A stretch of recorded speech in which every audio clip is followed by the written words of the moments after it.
Hello my Captains and welcome now to Tuesday. Well, cloudy with a hyperactive mind. It's my prediction today for the Capricorns. The moon is now moving into Virgo, so emotional focus will be for you on your belief structure at large.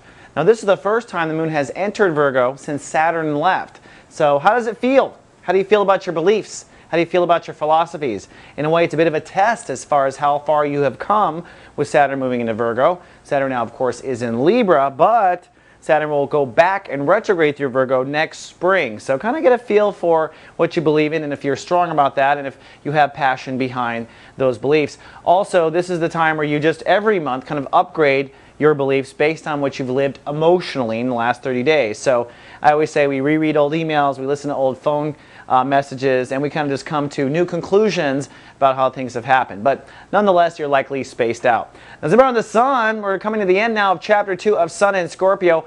Mars is now ruling the day, and Mars means it's time to act. Remember yesterday I said make some decisions. Decisions around where you want to be in society, how you want to have a reputation, what your circle of friends will be. These are the topics of the month. Whatever you decided on, take some action. So if you decided you wanted to have a new group of friends, why don't you go out to lunch with somebody new? Why don't you go sit at a different table in the high school cafeteria? Take some action based on what you believe. Now here's something kind of interesting. Venus has crossed over into Scorpio.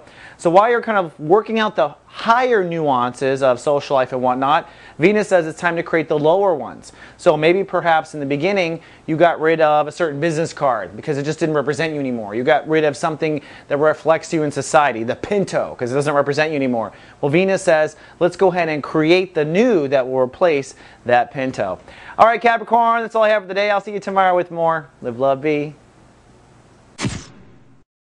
So garden